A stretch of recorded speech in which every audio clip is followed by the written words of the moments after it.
That's pretty good. That's good timing. That was actually pretty good. Yeah, I'm getting ready for it. Lorcana Love says, opening a trove tonight. Wish me luck. Good luck. Good luck. Let us know when you hit an iconic. Hey, Logan. Hello. How are you?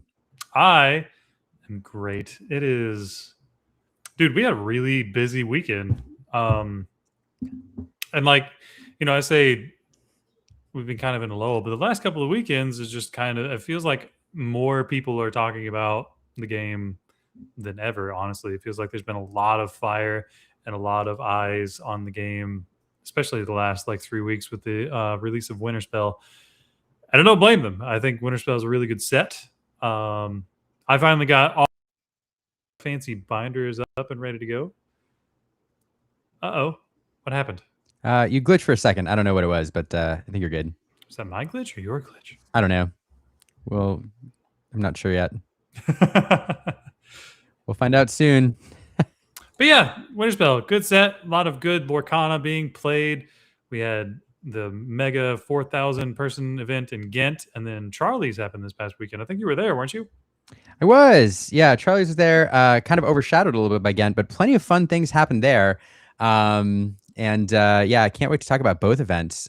Charlie's is always a lot of fun, and I missed you dearly there, Logan. You're always, I don't know, a fun presence at Charlie's. I always enjoy hanging out with you there, and I know this one was a little bit too much, but yeah.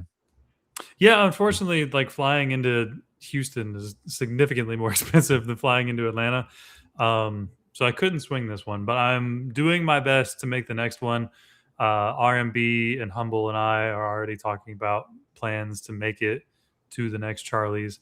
I'm now having to make the choice between going to the next Charlie's or the Enter the Battle CCQ. Yeah.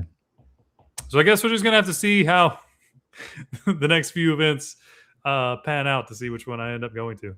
Yeah. We'll see. I hope, whatever it is, I hope to run into you there. But your teammate did well. We'll talk about that in a few minutes. I do feel like, though, before we move on, we should invite our first guest in because he's probably getting a little, probably better for him to sit up. So I'd like to welcome our Can I come out now? Yes, you can come out. Welcome our first guest to the show. It's Nive. Hello, everybody. I guess I may have tipped him off with the name tag, but I also don't know that his mic is on. Oh, hold on. Oh, I'll figure this out. Hold on. Nive, is your mic not on? I don't know. I'll just yell really loud into this other one. Oh no. Hold on. Wait, I think I heard something. Check 1 2 check. Sounds better. Oh, weird. Sounds better. Yeah, no, actually, that sounds significantly better. Yes. Oh, that sounds significantly better. Yeah. Cool. Well, hello, everyone. Nive, why are you in Texas? For personal stuff, namely a new method to get paid. Yeah. Well, okay, we like that. Mm-hmm. We like new methods to get paid. We enjoy new methods to get paid. Generally, it's always positive. Yes. Yeah. Yeah, you are seeing spots on my shoulder, Dognormus. Something about dog. Every time a dog is on camera, Dognormus just happens to like summons him. I was waiting for Logan's wait. We are professionals. Yeah. Wait, we are though. We're so professional. We are professionals. No, for those who don't, everybody knows Knive, but in case you're just joining the world of Lorcana, Knive is one of the OG content creators all the way back from when Lorcana started, and specializes in data and limited formats. Knive, along with our guest Heath, does pretty much, I think, the only limited content at this point. I mean, there's some other good content creators out there that have done videos. Color's Law does a couple good videos as well. Oh, shout out to Color. My bad. But yeah, the handful of limited content creators are very, very small, and Knive, Color, Heath, kind of keep it going. So appreciate you, and thanks for hanging out with me this evening. Absolutely, I've been looking forward to it. Yeah, the Katie has dabbled. True. Mm-hmm. True. So yeah, thanks for joining me. And I've got to see like the chaos of show planning like up close here. The in-person stress of pulling together the show last minute. You know how in the last 5 minutes we actually decide what it is we're talking about and what we're doing. Yeah. Yep. And that's being optimistic. Listen, no. And yet somehow there's always a show. And yet somehow we're always here. So yeah, thank you all for joining us. And yeah, Knive, this is where the magic happens. It's a mess. It's just a terrible mess off camera. How dare you talk about Wally like that? That's what he does, though. I mean, to be fair, he goes where the messes are. Yeah, I keep finding like all my bulk. I come out here in the morning. There's just little cubes stacked up. It's very, very strange. It's not sorted at all, though. Yeah, it's true. He doesn't sort. He just makes little stacks. Yep, just tightens it all up. So anyway, but no, a lot of fun stuff to talk about this weekend. We're going to talk about some events coming up. We got some great guests. We're going to revisit Melbourne DLC with a guest we tried to talk to last week, and the connection was a little off, but we got it worked out now. We're going to talk about Sky's deck and him winning the CCS with Amber Steel, as well as another Amber Steel deck, which made a good run over there in Ghent. And then we'll talk a little, I guess we should talk about dogs, huh? That's going to be a rough convo. I don't know if it's the rough conversation, but if that was a dog pun, I approve. But yeah, I'll talk a little bit about dogs, because dogs have been in the zeitgeist this week ever since the meta breakdown from Ghent came out, and it was all dogs. And Logan, I'm going to rely on you a little bit here, you and I, because I did not get to watch much of Ghent coverage because I was doing the thing in Houston. So I'll rely on you and the audience to let us know what you think based on what you saw. So I might actually, you know what I might do, Logan? I might, because I'm not planning on doing a giveaway this week because sorry to everyone who came for that, because we don't have a sponsor for it. And yeah, even though I did find the spinny name thing, which is actually really cool, and now I'm really excited to use it. But what I will do, I might do up a little Google form here so we can poll the audience throughout the show and ask their opinion on dogs. Do a little informal poll and see what people think.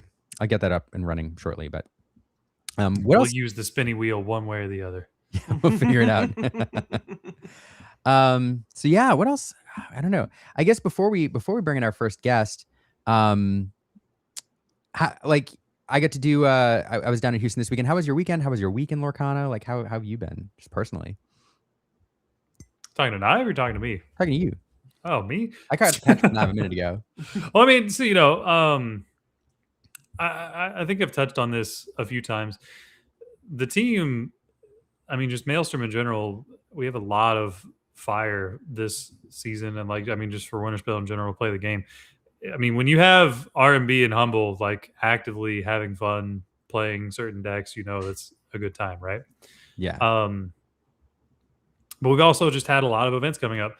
For Ink, obviously all of us were very collaborative for that.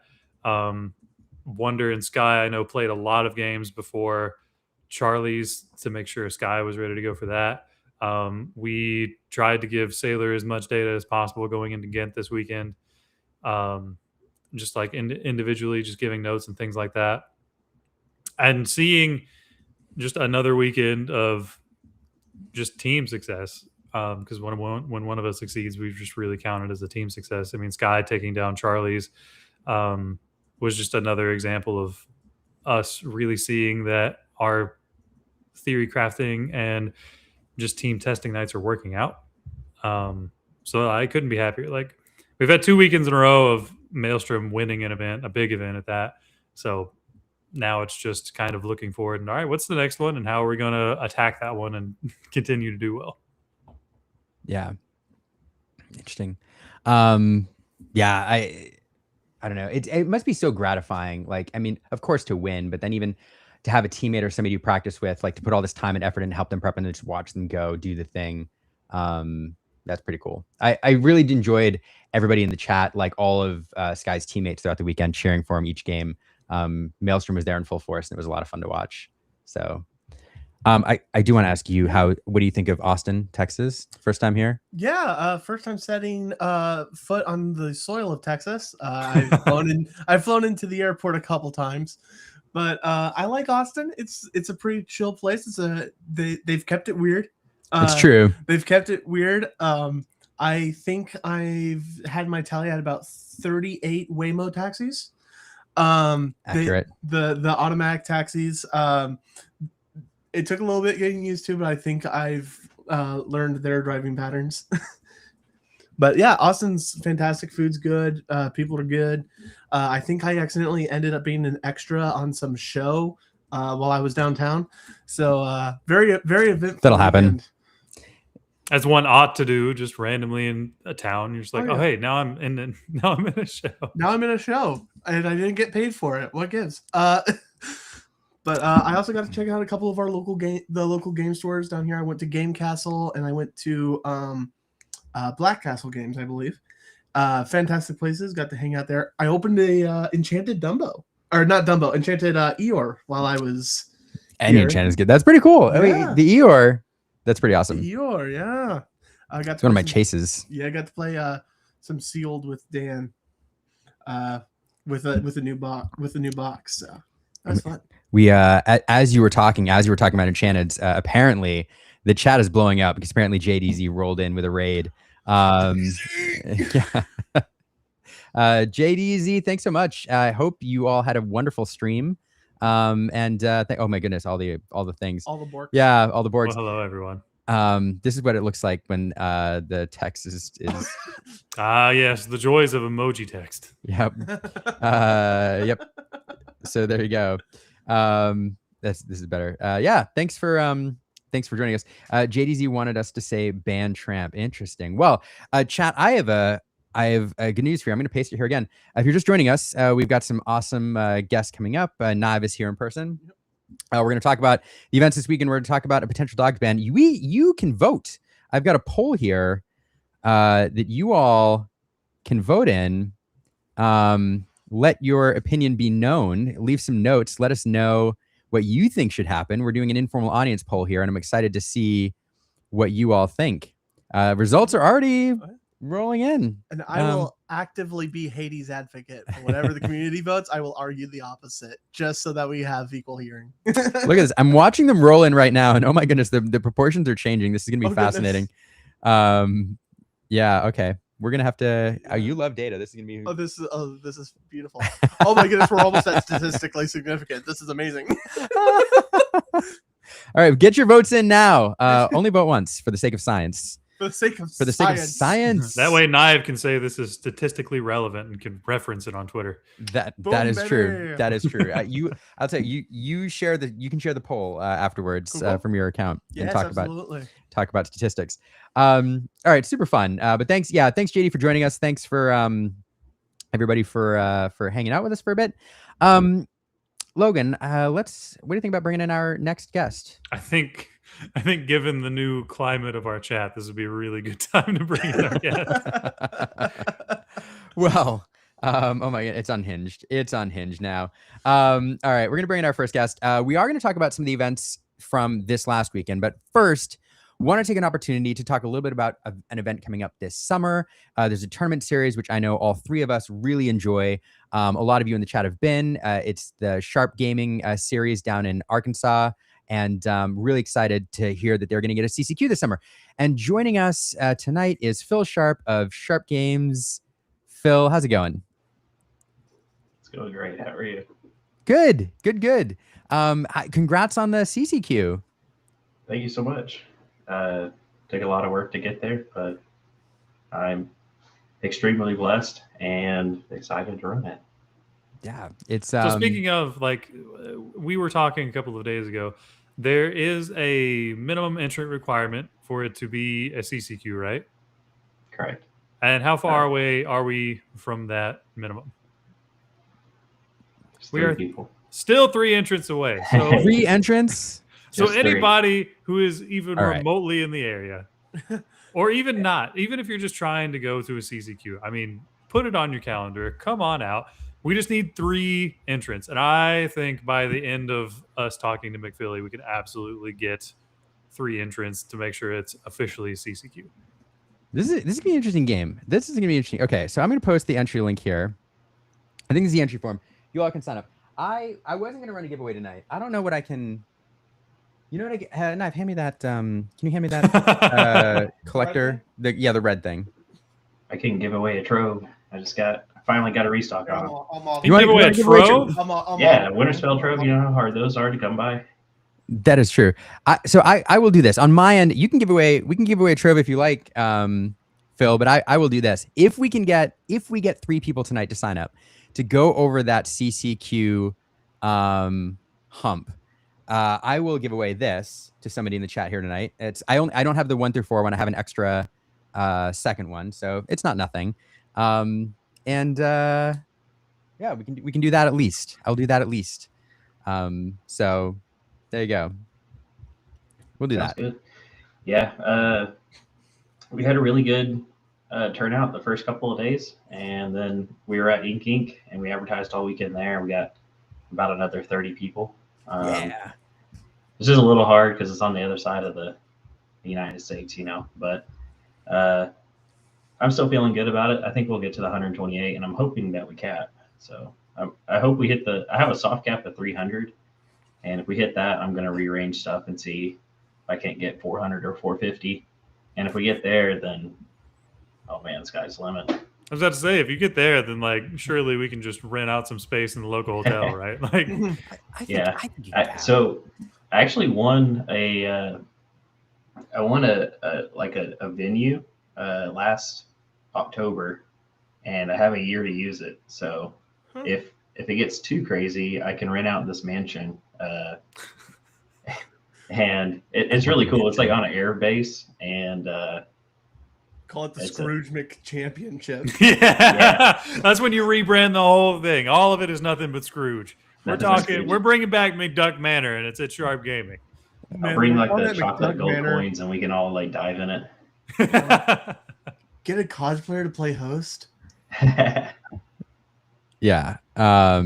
This for sure should happen. I want the manor. Let's make the manor happen. Let's make the manor happen. Yeah. I may do it. Don't tease me. Oh no. I've been trying to think of what I'm going to use it for, but I'm already married. I'm not much of a partier, but I don't know. I think a murder mystery would be kind of cool to run there too. Oh, I mean, look, dude, you've been to a lot of DLCs. You've been to a lot of Lorcana events. I mean, we have some significant parties at these things, and it's never anything that's outside of the realm of Disney adults just being flabbergasted that someone's singing a Disney song. I mean, just at Ink, if you remember, I think it was during the finals, they were doing the karaoke that was down in the mall behind us, and somebody was just absolutely killing these Disney songs. We legitimately thought Elsa was in the room downstairs.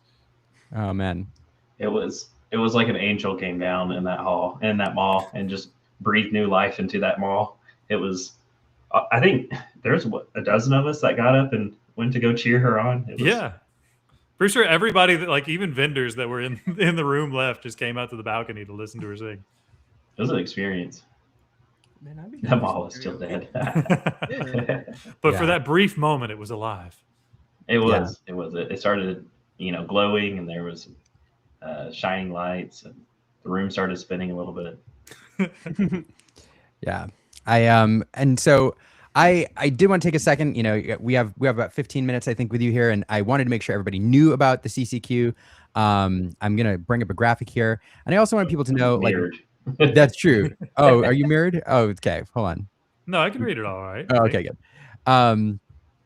I wanted to make sure people knew about it, the date, and everything else they got on their calendar. And also, there are certain third-party events we always say who have kind of become kind of this recurring tournament series and are kind of staples of the Lorcana community outside of DLCs. Inking is one. Shout out to the Inking crew and Matt in the chat right now. You always put on great events. CCS is another, PPG. But then Sharp Gaming, kind of out of nowhere, you all started to put on these really incredible tournaments down there in Arkansas. And I got to go out. I was a little bit jealous. JD's always out there putting on some incredible broadcasts. I got to see a little bit of it, and I got to make my way out for one. And it was a ton of fun. I had a blast. Your venue's awesome. Your setup is awesome. Your tournament was run really, really well.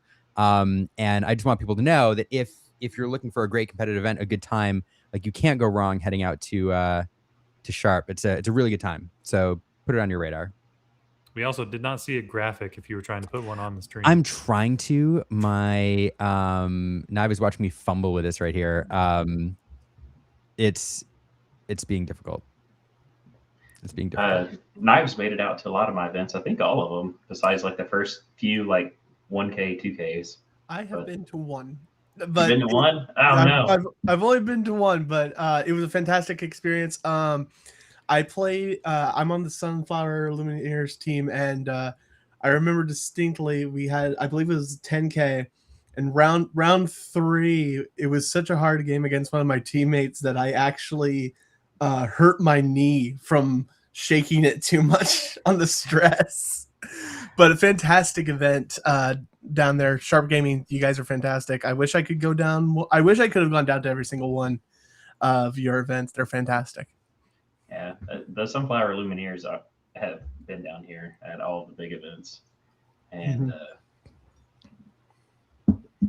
it's always fun hanging out with Bro Gamington and y'all. I think y'all ended up picking up the winner from the last couple events and added him to your team.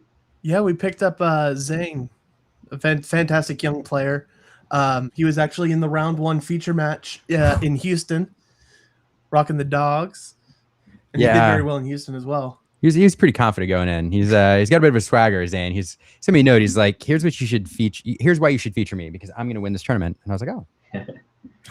he got close. I think he got 19th. It was so unfortunate. Yeah, it was like his OW that kind of pushed him out.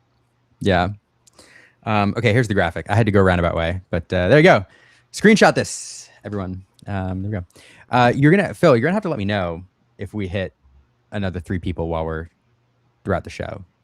I got to keep the audience posted. So that 118 out of 300 is how many we have. So you can follow us. We'll keep updating it. I don't know, about a weekly basis. But at 128, it's officially CCQ. So either way, we're going to be doing the 10K, and sure, it'll be a ton of fun. Sure.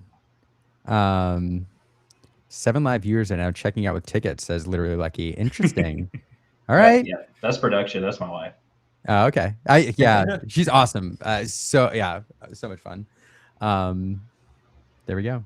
So Mr. Penguin saying MF Penguin Brigades. My new favorite Twitter handle. I got my Lorcana start at the last Sharp 10K, didn't place, but I beat Sky and I'll never forget it. That's a memory right there. I remember that. I walked over to him. I said, "Hey, do you know who you just beat?" He said, "I think his name was Sky." And I said, "Yeah, did you know that he's a pro?" He's like, "What?" He was ecstatic. He's like, "All right, I don't have to do anything else for my Lorcana career. I've beat." He's now done everything he's ever going to do. No, I'm sure he'll be back for more this time. But I got my ticket for the 10K CCQ. I'm hoping that I'll be able to actually go down. It's going to be and like win it, or at least top cut. That's kind of been my goal right now, is to get to that point to where I can start top cutting those big events. And, be cool to do it at Sharp. There we go. Plug my computer in so we didn't die. That's a good idea. Yeah, no, it's a really great tournament. If you're looking to cut your competitive teeth in in a nice, friendly setting, in a great venue with some great people. Like definitely check it out. I know a lot of people on the show, a lot of friends of the show are going to be there. A lot of players that you recognize. That's like Infinity stomping grounds as well. And I'm planning on going myself. JDZ is always there, crushing it, doing some fantastic work. Katie likes to head down, so there's going to be some fun folks. I think Wonderland's heading down as well, so a lot of good people going to be there. So Yeah, anyway, I think Wonder and I are trying to carpool. Either way, I'm planning on also being there because I haven't been able to go to a Sharp event, and I think this is finally the time I have the free time to go. yes, Good time to have you. yeah. We could do an episode of Let's Talk Lorcana live in the Yes. Anyway, Phil, any last well, before I give you the mic for any shout outs or last words, I will say we did the giveaway last week on behalf of Sharp Gaming, so thank you for the giveaway last week that Brittany won. So good friend of the show, I appreciate you. And the giveaway last week for anybody who's here was courtesy of Sharp Gaming and the CCQ, so I do owe you that shout out as well. Any other closing thoughts, Phil? Why should people come to this event? Why are you excited about the CCQ? And I don't know. And I guess what are you hoping people take away from your tournaments? So I really just like building our tournaments to where it's a really great, friendly atmosphere. I really love the camaraderie and seeing all these people again, but in my realm, I guess. And I like going out on the floor. I have most of the stuff taken care of on the day of. That way, if there's a fire that needs put out or whatever, I'm available to handle it. But when I'm not putting out fires, I'm typically, talking to the streamers, talking to people that's come in from out of town, just getting to know all the competitive locals basically in the area. And there's a lot. We had like Memphis come up, we had Louisiana come up, we had Missouri come over, Oklahoma City guys, the Lucky Dimes and the Team People Movers. We had the Kansas City Sunflower Lumineers. We had the Dallas guys come over, although I think a lot of them have left for Riftbound. But I sent them the CCQ and they said, that might be a good enough reason to come back to Lorcana. I was like, that's right. That's right. So hopefully I get to see those guys again. But yeah, it's a ton of fun. And one of the important things that I get all the time is people are like, oh man, it's really expensive to fly into Fort Smith.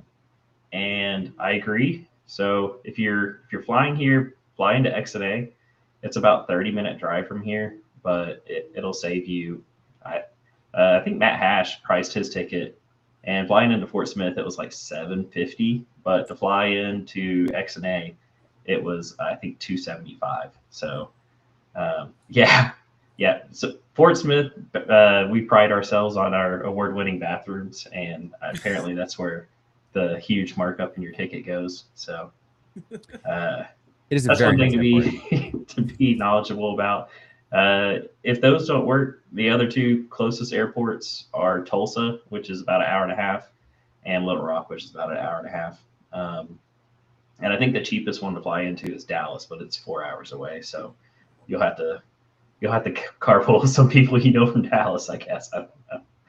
But I really, we kind of been putting on these tournaments for a while in hopes of getting the CCQ. So I mean, it's really nice to see the fruits of your labor, and I just really want these events to keep happening. And the only way that these events will keep happening is if the community comes out and supports. So I'm glad that I'm glad for Ravensburger for actually putting stuff like this on. I know a lot of people have their complaints, but I can tell you from working with Ravensburger, they're just like an amazing group of people. I don't know if this is common knowledge, but like the CCQ wasn't a plan for this season, and they made it happen this season. And they did that as a response to player feedback. So the constructive criticism they seem to take a good hard look at, and they validate it and make actions. And I think it's really great to see. I've been running a card shop for over a decade, and I've never seen companies really bend over backwards for the player base like I've seen Ravensburger do. And sure, everything isn't perfect, but you know, this is their first rodeo, so they're doing. Well, I think that's something that we tend to forget, right? Like, we're not talking about a team of hundreds of people here when we're talking about Ravensburger. We're talking about a team of tens, right? They don't have unlimited resources. They don't have Game Freak money. They don't have Riot money. So I genuinely think, as much as they are able, they are doing what they can to make this season better for us, especially after we got kind of what we consider to be a lackluster amount of DLC announcements. And to that point, I mean, they've been pretty liberal with CCQs. I feel like they're spread out fairly evenly across the U.S. at least. I can't say that that's the case in every region, but I feel like in the U.S. we've been really blessed with different geographical spots for people to be able to actually go to CCQs. And I mean, we have tons of winners who are now qualified because of this that would, maybe not have been able to go to a DLC that had this chance to go for it. And it only happens when we have guys like you and Sharp that are actually pushing events, trying to make things happen, and trying to keep the community, just fed with events. And that was one of the big selling points for me whenever they offered the CCQ, was that they were trying to spread it out geographically throughout the United States. And unfortunately, there's some places in the United States that are pretty hard to fill. But I think where we're at, I think the closest one is going to be Houston, and that's still, I think, 9-10 hours from us. So it's Texas is a big state. Yeah, True. As a person who has driven halfway through it, it's a lot. The nice half too. The nice. I drove through Tennessee, coming back from Ink Ink and heading to Ink Ink because we ended up vending there. I was like, man, this state is so long. And I get to thinking about it. I'm like, this is probably like half the size of Texas on the long way. Yeah, like when you go the long ways through Tennessee, because I lived an hour and a half north of Memphis, and like you drive 3 hours and get to Nashville, and you're like, I'm still in West Tennessee.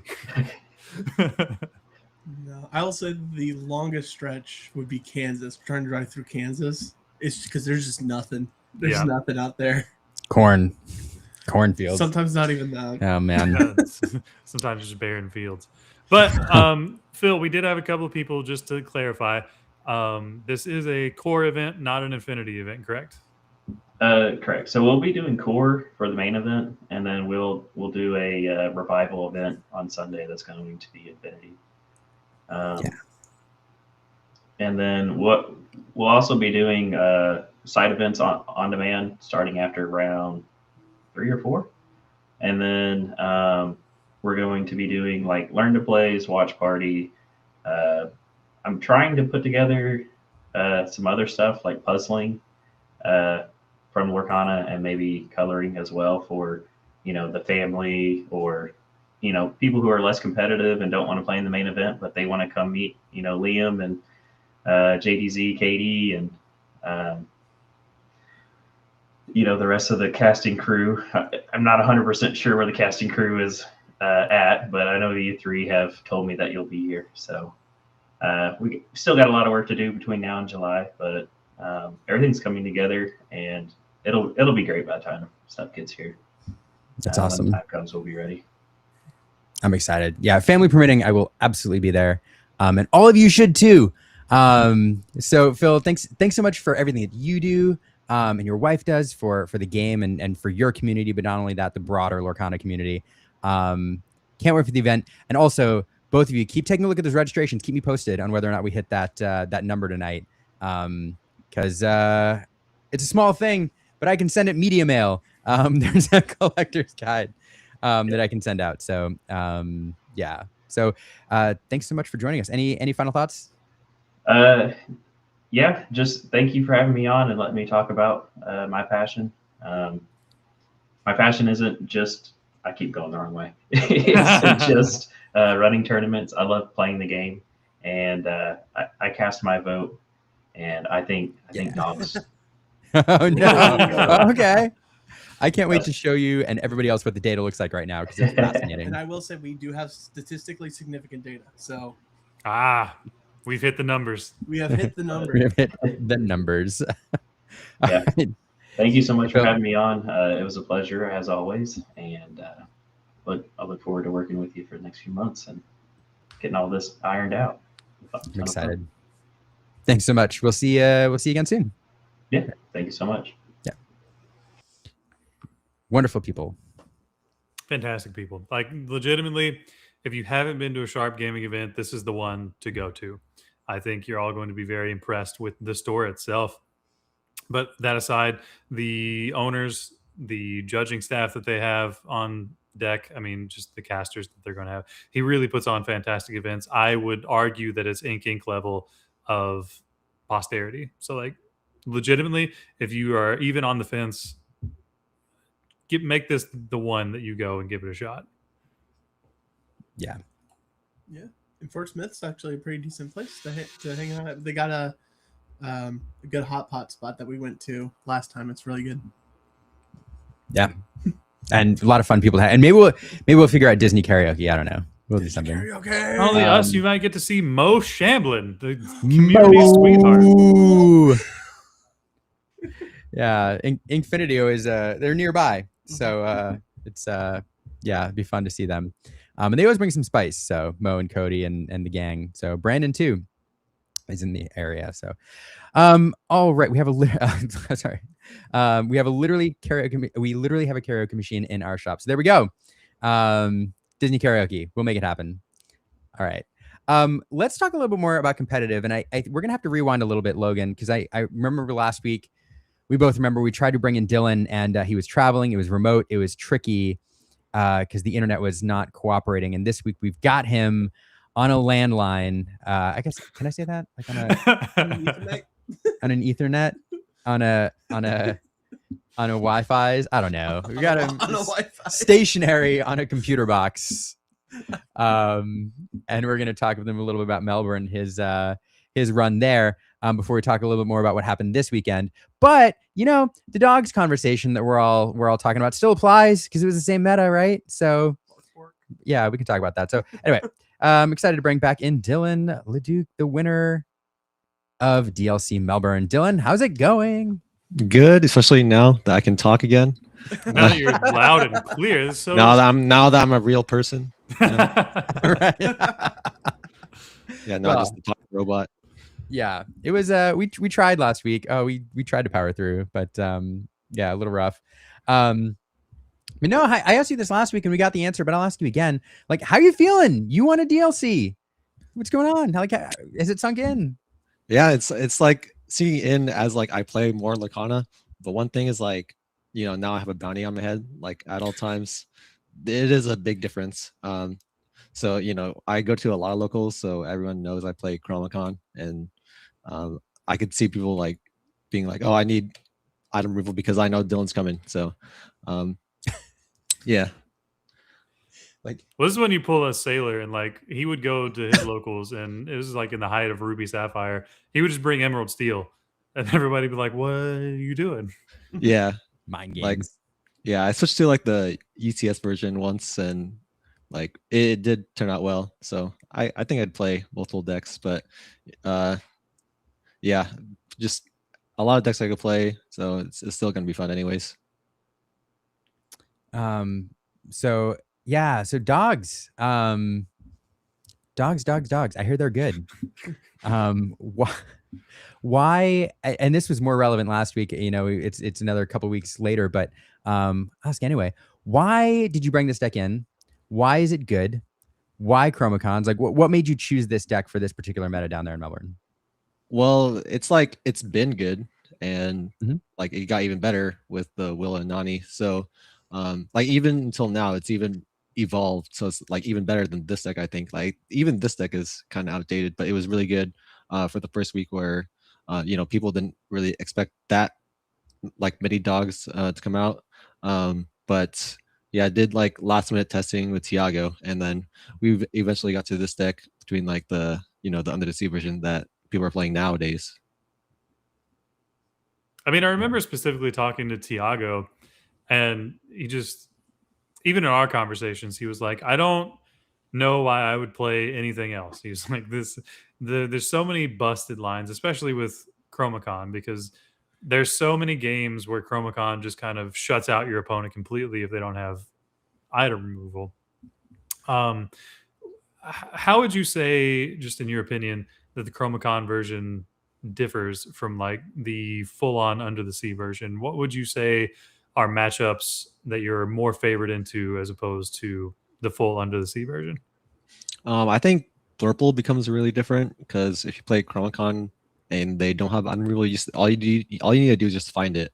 Whereas if you play Under the Sea, like they have the chance to remove something every single turn, so it could be like Tigger into Elsa into Demona, and you probably lose that game unless you find like refill for that.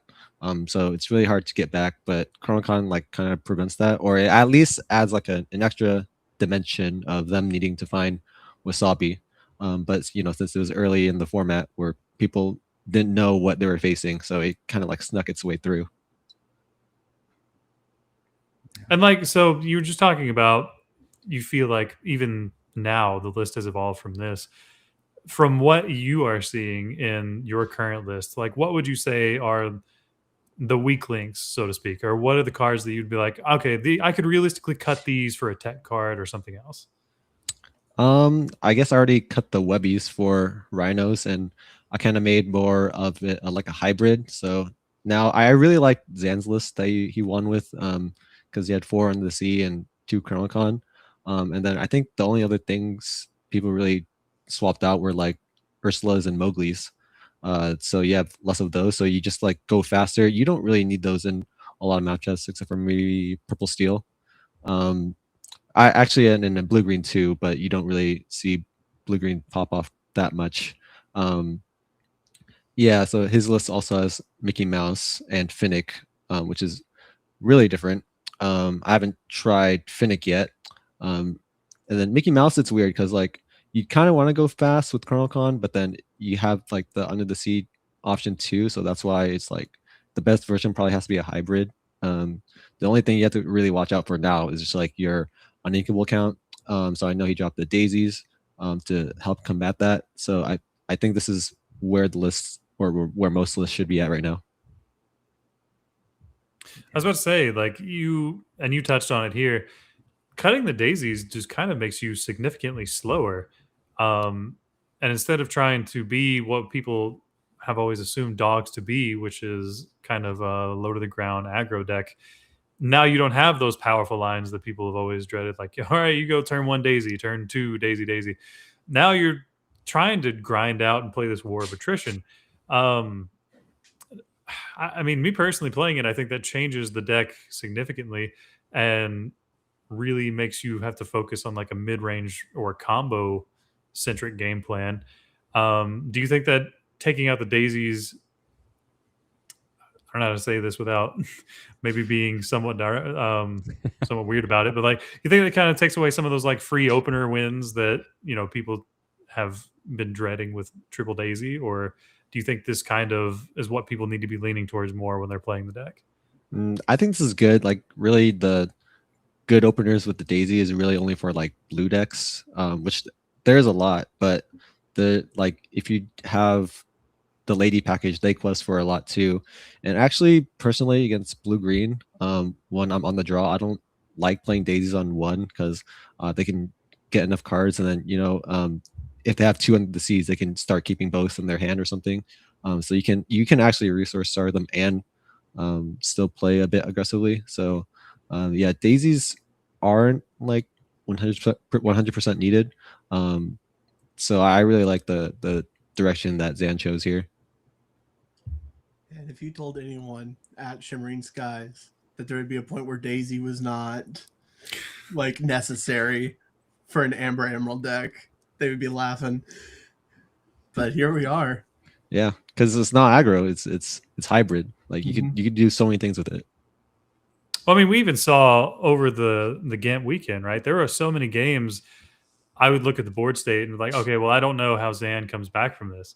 And then he'd just drop a Chromacon, and 2 or 3 turns later, he's still got 3 characters on the board, and he's just grinding his opponent out. And you're like, okay, so there's like clearly a game plan you can go for. But with the inclusion of things like Nani, right? I think those are like the 2 biggest cards that we've talked about in Winterspell are Willow and Nani that just gives this deck so much gas. You don't have this game plan of where you're just constantly starving yourself for resources forever. Yeah, there's like so much value. And then especially with like Chronicon Nani chaining, like that's like really broken too. And then whenever like I saw Zan's game where he like found 4 big ladies against the Whirlpool, like I think he was not really favored, and but the Blurple didn't find his like cat or bell, and then they couldn't really trade back. So like the resource starving of the Blurple turned out to be really good. And then like he was able to find the big value cards in the end with the big leads, like because he didn't have a tramp that game, so he's kind of forced to, and the like somehow found a way to win with that. Yeah, it's interesting. Gauss pointing out here that it's a fun, interesting comment that I hadn't considered. And we'll talk more about the dog bans in a moment and ask that question directly. But pointing out that this deck is a competitive deck that doesn't cost a lot of money. Yeah. And we've been in scenarios before where like the top meta decks like Blurple, you needed 4 Dumbos, and people were spending hundreds and hundreds and hundreds of dollars trying to collect, genies and Dumbos and all that stuff. And here you have a deck that is very, very good, one of the best in the game, if not the best, according to some people. And it's very cheap, which is probably healthy. Yeah, it's only $150 right now. Zan's list specifically, only $150. The most expensive card, I believe, is the Tramp. That's been the 2-cost Tramp. That's been kind of. It's the 2-cost Tramp, Yeah. not even the 7-cost Yeah, Tramp. it's not even the 7-cost Tramp. The 2-cost Tramp, I believe, is at $10 right now. What? No, it's more. It's more. Oh, it's Like, more it's now. like- Yeah. Yeah. It's up to like 15 now. Yeah. No. Mm-hmm. I think is that a starter deck card too? I don't think it is. I don't think so. I guess it's just because it's been out of print for so long. It came out so long ago. Yeah. That's wild. Mm-hmm. Man, I gotta go start digging through my bulk boxes. Oh yeah. I wish I kept that enchanted. Yeah, right. Yeah, I forgot. If you'd have told me that tramp would be more expensive than Street Smart Dog, I would have not. Yeah, I would not have believed you. It's wild. It's like 5 times right now. It's like That. at one point it's like all bought out. Like I tried to find some just to look at, and there was like none available except for cold foils, which is crazy. But I think there's a little bit of a buyout happening there. Someone's trying to play with the market a little bit. But yeah, no, it's even with that, it's still a pretty cheap deck compared to the other decks that we've had in this current meta and in previous metas. Well, I mean, yeah, when you look at Amethyst, the Amethyst core in general, right? I mean, you just look at the prices of Dumbo, Demona, Hades. I mean, those just 4 Dumbos by themselves cost more than the entirety of the Dogs deck. Oh yeah. Yeah. I mean, I guess we could segue a little bit into this. Dylan, you won a DLC with this, and now you've gotten the benefit of sitting back the last couple of weeks, secure in your invite and watching Ink happen and watching Sailor crush people with the Under the Sea version. And then, even worse, Melbourne, and getting to see how it ran rampant. The dogs were barking over there. Big dog pile in Ghent. And do you think dogs is a problem? Like, do you think it is too good? I think it's almost getting there because for one, we haven't even seen it like have the biggest representation at the DLC yet. But it is getting there. The thing is, like, people still are kind of like ignoring it, or even just like trying to beat the other decks rather than beat dogs itself. So we're in a weird spot where the best deck is dogs, but it's not even the majority. So the people trying to counter it lose to everything else. So we're in a weird format. Like, I've never seen this happen. But I will say, I think the most balanced nerf would probably be Under the Sea, because at least the identity of like an aggro deck that dogs will still have, because it's doing a little bit too much with the control aspect too. And then if you face the mirror, like, those are actually going to be real games now, because Under the Sea just makes it a coin flip at this stage. Interesting. Well, I mean, so we saw that in the finals again, right? Like, I mean, I feel like a dog's mirror is so inherently different than what we saw in Richmond from an Emerald Sapphire mirror, right? In the Emerald Sapphire mirror, there was a lot of legitimate back and forth. Whereas when we were watching the dog's mirror, like the first one to play under the sea, the other opponent would just kind of scoop immediately and be like, all right, well, go on next game. And that's just kind of what it felt like. You're just playing around under the sea the entire time. And if your opponent gets it off, like there's not a lot you can do unless you just somehow chain Nani into Nani. I don't know. Like, do you think that's a healthy spot for mirrors to be at? Do you think there's a better game plan for the mirror, or do you think that's just kind of what it inherently is going to be? I think it's just what it's going to be for now, because I do think there still is more things to be solved at this point, especially since like Blurple and Purple Seals are still just like playing the same cards from like previous sets, and just they're not really having dogs in mind. Like things like Fire the Cannons exists. Angel has been helping a bit. People might start running more item removal, because I saw most of the dogs lists in Ghent in the top had both Chromacon and at least 3 UTS. So there's a lot of these off meta decks coming in too. Like Steel Song, it's decent, but you still can lose. Like it is a pretty fair game, I would say. Maybe I don't know. Either way, it could be slightly favored. But for now, like this is just what it's going to be until everything gets solved. Interesting. Yeah. So I guess that interesting question from the chat, because you talked about how basically everybody. Well, I'll just ask the question. So if you were to tech against dogs and still be competitive, what would you bring? Is it purple steel item with item hate?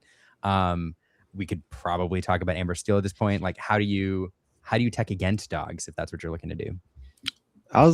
This is interesting, because I was actually talking to DKP a little bit about this, but I was thinking about doing a Blurple with like more text, because I saw there was like a Scrooge McDuck version, and then maybe you can put in Wasabi as well. But I saw like Isis Spinner Chill in there, so you could basically do like an Elsa effect a turn earlier. And then Scrooge can give ward. There was no Wasabi in that list, but it can be like played around. But when I was playing Crummy Dogs, like I was slightly scared of Blurple if they run Wasabi, like because you don't really have time to play your Ursula or Mowgli to see their hand, and like I would usually do that in the past and try to see if they have Wasabi, and then I would play around it. But now you want to go like Willow into like your 4-cost or Tramp, so you just have to play a lot faster. So curious to see how, like, if people try to copy this deck, but yeah, we'll have to see in like these upcoming events. Yeah. What do you think, Logan? How are you countering dogs? And I'm going to segue this after you answer into talking about the Amber Steel deck from this weekend. But so, I mean, obviously the one answer would be like the Amber Steel list that we've worked on with this guy. I think it does. I think it makes dogs a fair matchup. Honestly, I don't think it's something that crushes dogs, but it actually gives you legs in a meta where some people are just kind of dooming. But I also saw like Dylan was talking about, there was a list this past weekend with Isis Vanderchill and Burple that was doing really well in the dogs. I mean, they were claiming that they beat 4 out of the 5 matchups that they ran into. I think that's something that you can absolutely do. When you put a 4/4 down on turn 4 into an Elsa, into a Demona, it's not really a whole lot that dogs can come back from to reset that. I mean, that's kind of also what people were doing with Tigger. I mean, you're just bouncing the 2-drop and just resetting tempo. So instead of just bouncing it so they can replay it, playing Isis to effectively take out the character a turn earlier, that's probably what you need to do if you're specifically targeting dogs. And I don't think you lose a whole lot in the Amethyst matchups running a card like that, because you're already playing big enough bodies to challenge into their stuff. One of the thought processes that I've had for dogs is I've been running Purple Steel the past couple weeks, and it's been more of a steel focused challenger instead of the Pocahontases and Christopher Robins. It's been more of a Calhoun's and Steel Champion Pluto. And then we've actually teched in Restoring the Crown to have more mass exert effects, just to kind of one shot and clear out those dogs. What would be your thoughts on that kind of build? It's probably good. Restoring the Crown is 6 ink, I believe, right? Yes. So it might be a little bit late because I know it's like the same turn as Demona basically, and I haven't really had too much trouble with Demona into Purple Steel. But yeah, there's a lot of cards that Purple Steel can work with. Yeah, like even just making all your characters higher strength will, like, it can work out. Yeah, and then if Purple Steel just like draws their strengths at the right time, they always have a good shot. So I really do believe Purple Steel can beat dogs. Like I saw some win rates, and like Purple Steel actually has been having more than 50%. Yeah, so it's definitely viable if they're keeping it in mind. Interesting. Yeah, interesting. So you mentioned ISIS. Like I was trying to find a list while you were talking. I was over here and I was watching you pull up list after list from this weekend at CCS because I saw a lot of ISIS, and it seems like a lot of people had worked 2 Tiggers in as well to kind of mess up their opponent's tempo, and they were both very effective. ISIS in particular took a lot of people by surprise, coming out the turn before the Elsa, or later on to do some shenanigans. So yeah, that was fun to see. Yeah. I will mention, and just I'll bring it up real quick before we let you go, Dylan. I want to show. This is people talking about what decks to play this weekend. So Sky ends up, I'm sure everybody's paying attention this weekend, but Sky ends up winning the CCS event with this Amber Steel deck. I got to watch it, I think, 2 or 3 times this weekend, and it did work. And not only that, Markoth in the chat actually played a similar build, slightly different, but also did very well this weekend. And the fun thing is, only out of 201 players, 6 people bring in Amber Steel. And both Markoth and Skylar do incredibly well, Skylar winning it. And then at the same time, the best dogs player, one of the best dogs players in the world. Do we crown him the best, Diego? Diego's definitely in top 3. I always put him as 1. Okay. If not 1. Yeah. No, somewhere in the top 3, if not number 1. Best dog player in the world, brings in Amber Steel as well. Deviates from his build, from his deck in a meta where he is the most dominant deck and plays an Amber Steel deck, which is, I have it up on the other side, but it's very similar to this. It just runs Goliaths in the top end, and there's a couple other small differences, but it's very, very similar. Like, is this the answer? I mean, is it the ultimate answer? It can still lose just like every other thing, but you have a lot of powerful lines to disrupt them early, especially like, say you're on the draw, you can go Angel into Sing, Akud into the 4-drop Angel, immediately snipe one of their things into singing a song. So like, you can get out tempo significantly faster than most other decks to just stop them in their tracks. But is it the ultimate answer? It's solid. I say this is another deck that you for sure need reps into. This does not play like the mid-range Steel Song of old, if that's what you're like picking it up and thinking it's going to play like.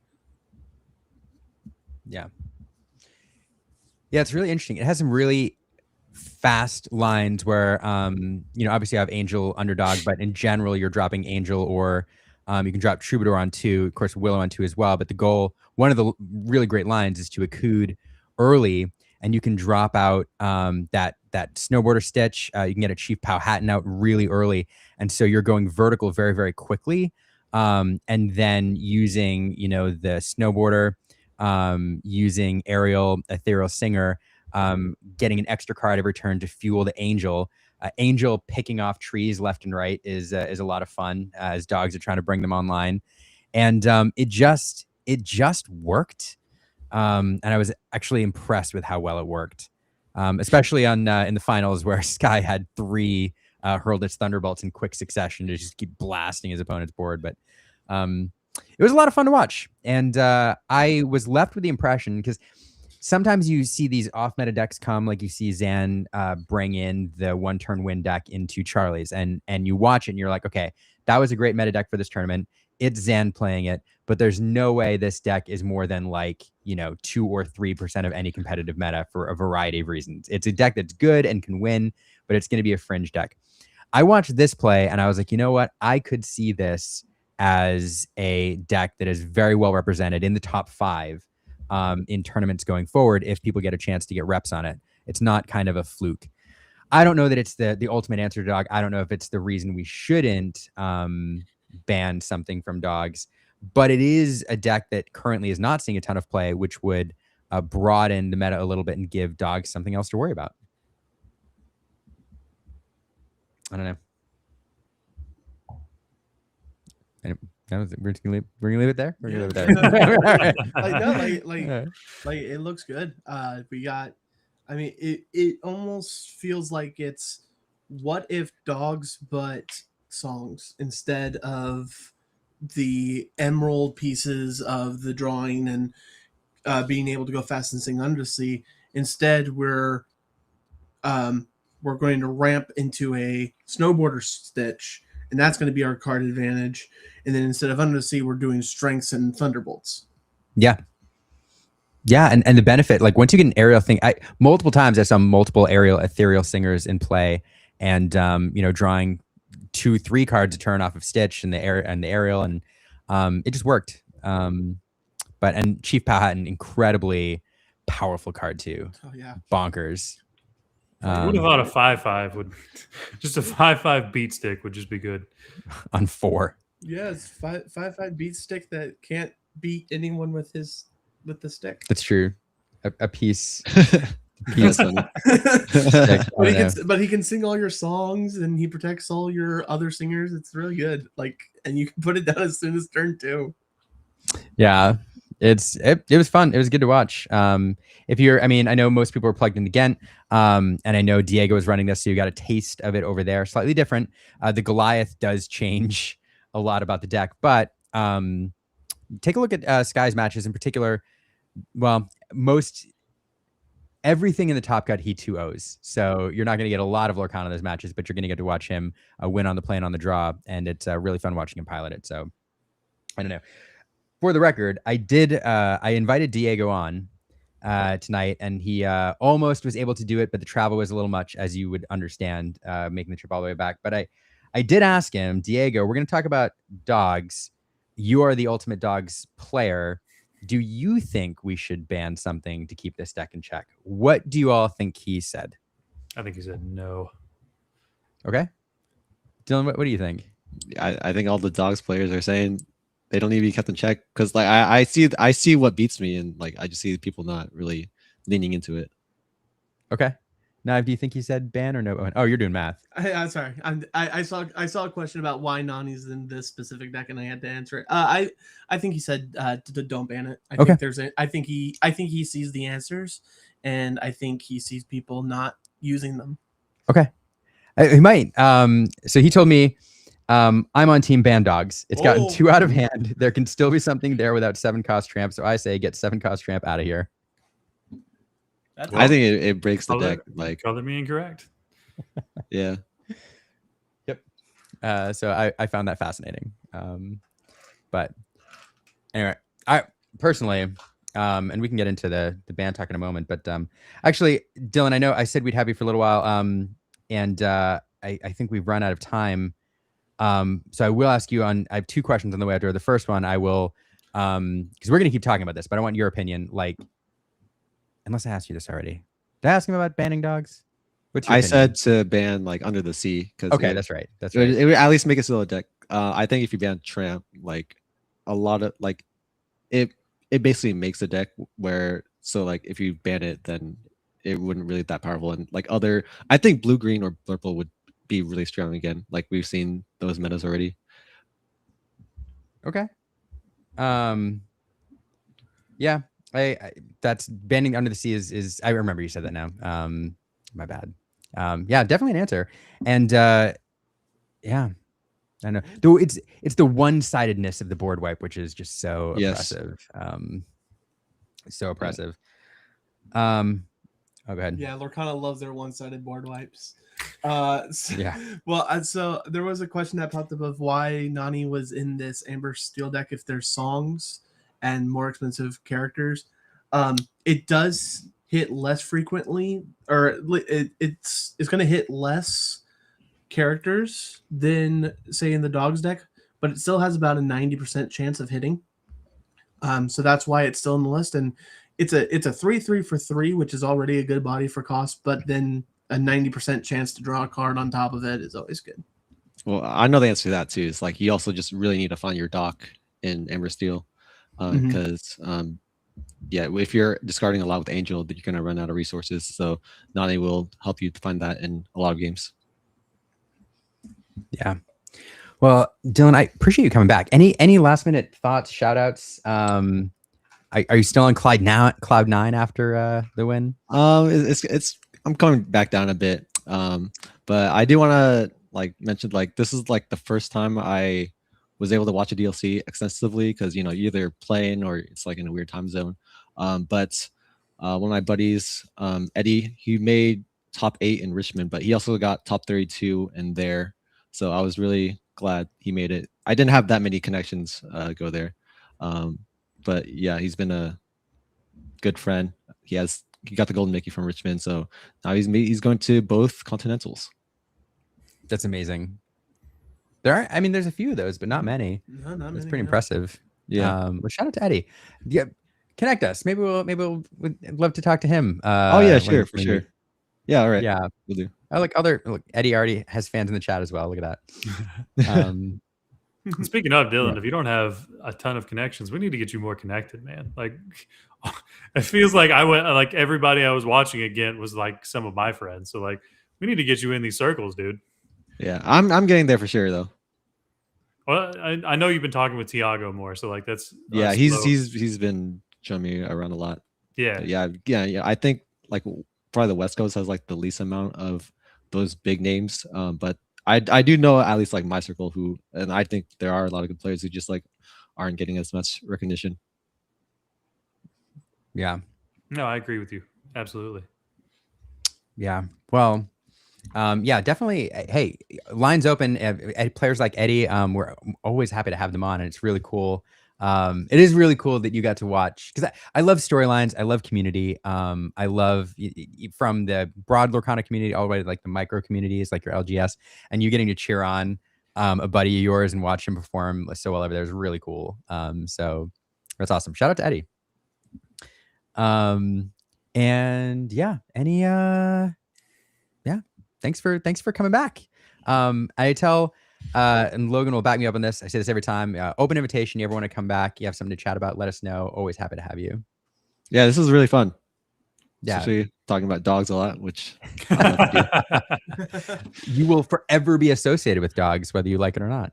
Yeah. So there you go. Yeah. All right. Well, thanks, Dylan, and we'll talk to you later. See ya. Fantastic. I'm so glad this worked out because it was such a bummer last week with the audio. Yeah, I'm turning in. I mean, we tried to soldier through, but it was just there's so many dropping instances. It was just hard to get through the questions that we're answering. So glad we can get some more clarity this time. Yeah. And super fun hearing about his journey. And then what an appropriate guest to have on when we're talking about the power of dogs. Because he lived it and owes his success to it and is an expert in it. So I do want to offer, we've got about 20 minutes left, and we're going to show the results of our poll here in a moment. I'm going to try to check in with Phil to see if we hit that number. But dogs bans. I will admit, I have not given my opinion yet. I don't think I'm not on team ban. I know a lot of people want it, but I don't know. So one, we don't have another core DLC over here. We do have set champs. We do have, some CCQs and all that. And I know that the dogs do impressive in those. I am interested to see now that this Amber Steel deck has been released, how much it manages to control things. I think there are ways you can attack it. And I also don't think, one of the things that made Bucky so miserable is that its way to win was just an unpleasant and miserable game experience. Yeah. You wanted you want to play your cards. So like, I don't know. And I would think the same thing. Like if Ink Geyser was like super prevalent and was like 50% of the meta, I'd be like, get that card out of here because it's just miserable. But I don't know. I don't think dog's a problem, or I don't think it's a problem enough that it needs to be corrected. And my other the two factors here are, I don't know what cards you ban without other like collateral damage. If you get rid of Under the Sea, get ready for a world of a lot more aggressive, like hyper aggro decks, because there's a number of decks that leverage Under the Sea. And I think Under the Sea was a perfectly fair card up until maybe this point, and a lot of decks had relied on it over time. I think if the answer is to ban a card, I agree with Diego. I think you just crush the deck. Like, get rid of Tramp 7, crush the deck. And the reason you get rid of Tramp 7 is Tramp 7 is what allows you to run only 2 Chromacons. It's what allows you to find Under the Sea. It's not necessarily the board presence and the free nature of it. It's the fact that it makes the deck a lot more consistent by allowing you to dig 6, 7 cards down and to find the cards that you need for the deck. So that's my opinion on it. Is I'm not on team ban right now. Maybe that changes, but I think if the answer is to ban a card, I think you just go for the heart of the deck and ban Street Smart Dog. I mean, I'm kind of in the same boat. I don't know that ban. I don't know that a ban is always like what you need to do, because a lot of people just see it as, oh, well, we ban like this one card, but then they don't see or think of like what the residual damage is going to be. Sure, like say we ban Tramp 7, we absolutely kill dogs. I mean, what's the aftermath, right? Like we're still just looking at like a Blurple dominated meta. So then Emerald Sapphire becomes insane again because it just beats up on all the Amethyst decks. And then we're trying to build like aggro decks that just aren't as good. I think there are a lot of things that we can do to explore that we haven't quite done yet. I mean, Sky's being an innovator on that. So is Diego, like bringing a different deck that everybody more or less hasn't talked about or really believed in much this meta. I don't know. I think there's more things that we can do, and I don't think that a ban is necessarily the direction we need to go yet. I think the only time we need to start considering bans is when a singular card is making an archetype just dominantly present, right? Like we've had a lot of talks into what's the meta share of dogs. Yes, it's a conversion rate that does really well, but it was nowhere near like Hiram levels, right? Where Hiram by himself was just uplifting the entirety of Sapphire, where it was kind of in a meta where if you weren't playing Sapphire, you were in a really, really tough spot because you couldn't tech for both Sapphire decks. You could kind of make the argument that you can't tech for both versions of dogs, but I mean, there are still people that are beating dogs. I mean, you just take Sailor's run in Ghent, right? Sailor ran into his bracket was like Amethyst Steel that had fired the cannons and Strength, and it took him out in round 3, and then he immediately ran into Ruby Amethyst and just kind of killed his run. So like there are ways you can do it. Not every dogs player, even the best dogs players in the world, are getting there, right? Yeah, it's true. Yeah, I don't know. I think I agree with you. And so the other thing, and I admitted this in several private chats this week, is I admit that I am reflexively like generally anti-ban. I think things have to get to a certain point before you make that call for a variety of reasons. And then you also have to think about, what it's going to do, the ripple effects and all of that. I mean, look at Blue Steel. Like Blue Steel, I feel like it wasn't even the problem. It was kind of the problem, but Hiram was the problem, and it was doing work in number of decks. And then you ban Fortisphere, and all of a sudden, like that deck just dropped like a rock. I mean, it literally became unplayable. Yeah. In the version it was, allies still existed, but items just no longer existed. It was gone. Yeah. So many, man, everybody in the chat, lots of opinions. Ban Elsa 5, Sail, and Tramp 7 and Great Chaos. Well, Ryan, I have great news for you. All three of those cards will be banned in approximately 4 months or Yep. 5 months. Yeah, from core. As I say, we need it's 2 more sets. It's 2 more sets. We're a little farther out. Okay, 6 months. yeah. And I'm then being facetious. I'd be remiss if I didn't mention that Fungus in the chat is on Team Ban. Says that variety of things, but the deck just does too much. It wins on too many axis, disruption, fast win combo, free cards, and the best under the sea deck is a culmination of the issue. It just has all of the things. And even though Tramp 7 is the problem, the deck itself is just so powerful that Fungus is on, I think, Team, I will say, I won't say Team Ban necessarily, but Team Dogs is a problem. Team do something, maybe. Yeah.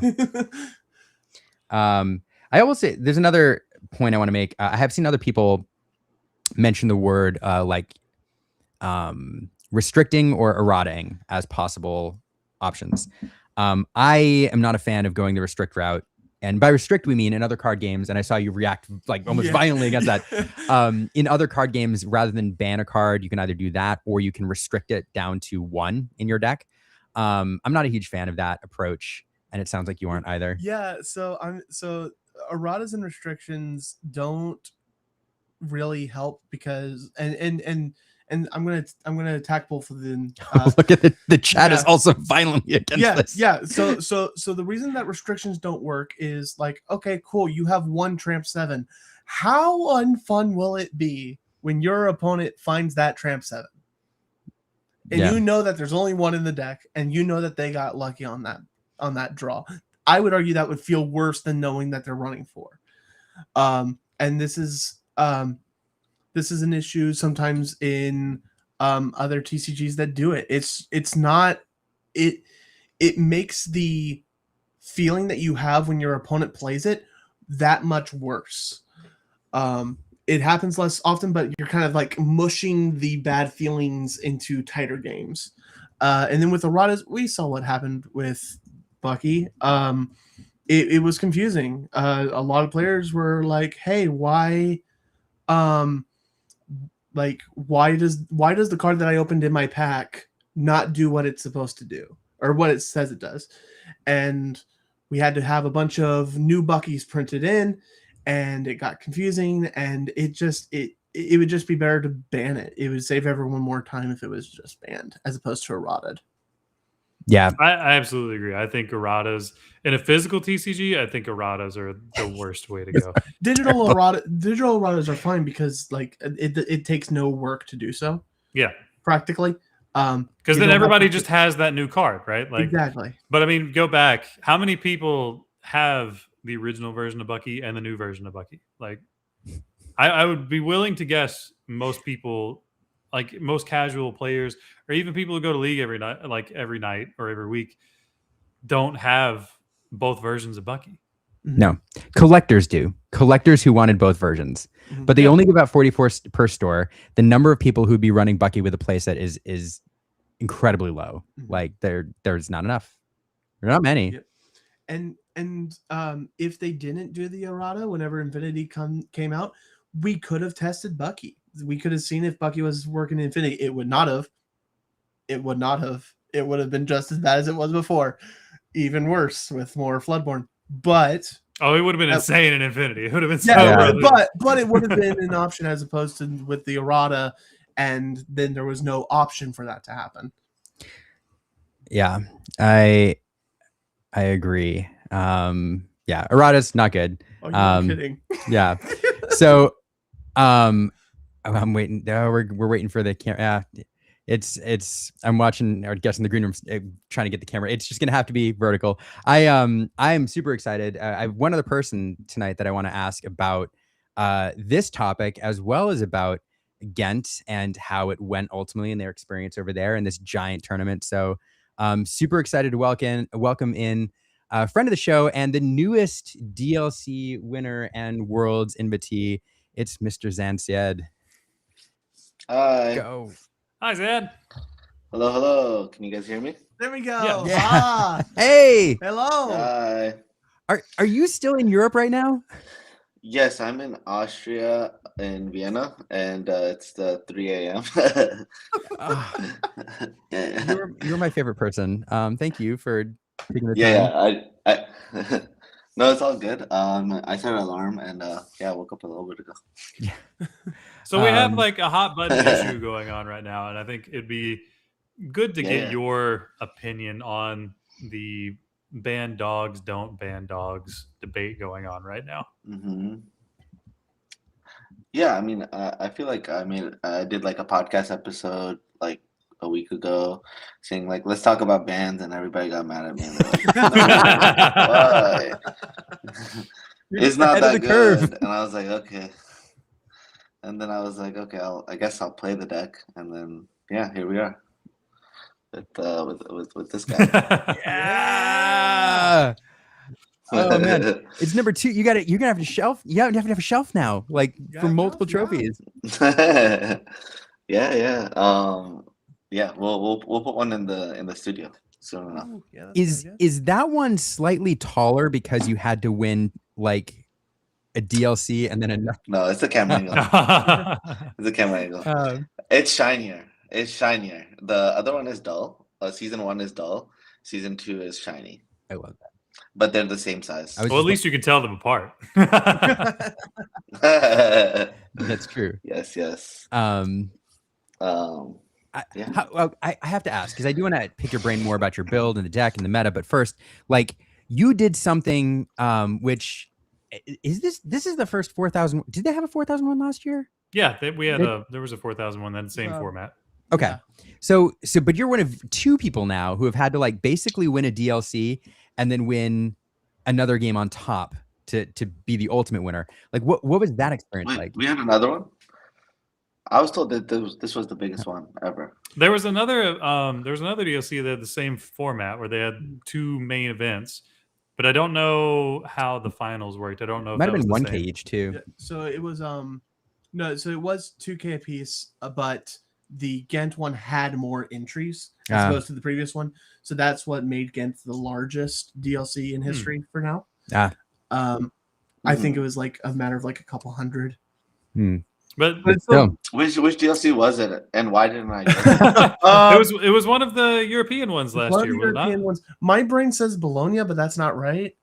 I don't think it was Bologna, but no, they did have it because I remember Sailor went to it because it was a Friday and Saturday event. Mhm. yeah. Yeah, but why didn't I go? I don't know. I think we had an event that month. Oh, it was actually, back in so- season 1 when we well, that's actually right. had staggered ones. There were a couple weekends. I think it happened twice season 1, right, where they were on the same weekend. Yeah. So that's probably what happened. So that weekend they basically had 3. What it was they were both 2Ks. Well, I gotta know which one that is, because everybody was like, "You are the first one to win the grand finals," and I was like, "Okay, that's cool." You are still the largest Lorcana tournament winner. Like we can't take that away from you. Still, like, Yeah, I'll take yeah. it. Massive. So what was that like? Like, because you basically have to win an entire DLC and then you have another. I guess I didn't even know grand finals on top of it. Like how?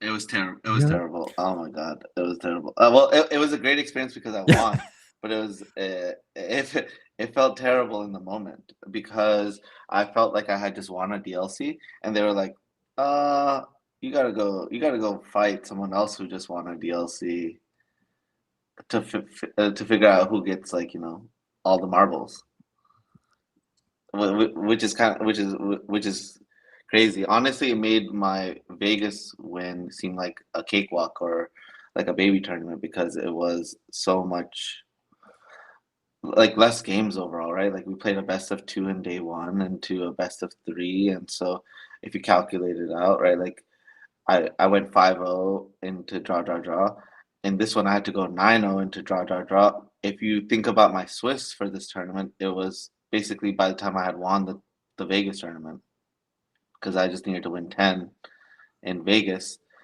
And then this one I had to win 15 and then triple draw. Because I went 9-0, triple draw, win all the rest of my rounds. Yeah, I mean, it felt incredible, but honestly, it was was 1,000. Like at midnight, they were like Oh, my connection dropped. 1,000. Oh, please. Oh, there we go. Okay, we're back. So did you hear that? It was DLC Balkan, Germany, and it was Okay. 1,000 Awesome. and 1,000. Yeah. Oh, So okay, ha- so that was the Okay, difference. yeah. So that. Yep. So that was like Vegas, basically. Vegas was 2,000, and then this was Yeah, back to back. Cool. Yeah. So this was like double up. So yeah. So it just felt like the longest tournament, never ending, and it never felt like I could win. I was like, there's just a new person. I have to play against a new person over every round, and everybody was so good. Like, I mean, Diego was on the other side of the bracket. We were just like, we looked at each other when we both made Top Cut, and we were like, "I'll meet you in the finals." Um, that would have been epic. But I mean, I still feel like I had a great final. So I mean, Dogs is way too strong, you know. So too strong. So yeah, and we kind of asked you this up front, but I'll revisit it again. Like, do you think it's too good? Like, I know you talked about it in the podcast and you talked about bands earlier, but now that you've actually piloted the top, you watched Dogs everywhere. Should they do something about it, or should we just ride this out until Tramp Yes. rotates? I mean, it's probably gonna win Taiwan. I mean, I'm going to Taiwan, so I could win it. But Dogs. I mean, yeah, Dogs is way too strong. It's way too strong. It's not about it being too strong. It's about how it interacts with other decks and allowing new strategies to enter. And that tug of war that Blurple has and Dogs has on like pulling you apart. And then the thing is, you can make a deck that's good against the best Blurple and a dog that's good against Dog, and then all of a sudden, Purple Steel comes and crushes all your hopes and dreams. And you're like, I can't build anything that beats this. So basically, a lot of the innovation has to be in the confines of in the confines of these decks. Like for example, a week ago I was gonna play Amber Steel going into this tournament, right? Sky ended up winning with Amber Steel, and Diego made that push with the Amber Steel, and I know Habibi also played Amber Steel. They had a great list, but basically I tested all those cards in some configuration, and my answer was that if I play against a good adaptable player playing Purple Steel, I will 100% lose because a card like Goliath is uh, actually more efficient in Purple Steel than it is in any other deck. And so the thing I was sure about was that Purple Steel was going to be the most played deck.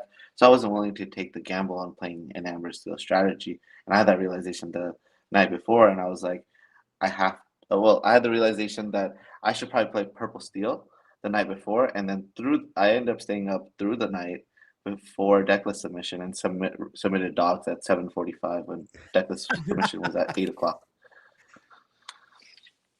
So I didn't plan on playing Dogs. That was it.